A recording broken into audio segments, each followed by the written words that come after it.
Removing a student from your community.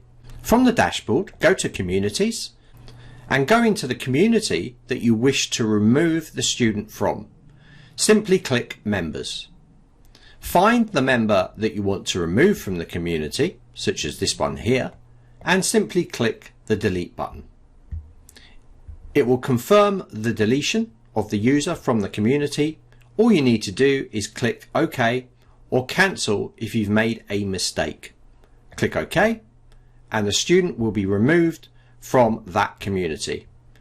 To get all students back again, just click Add All Enrolled Students to the community and they will reappear. Zenler makes it very easy for you to administer and look after the community members within your site or course or membership.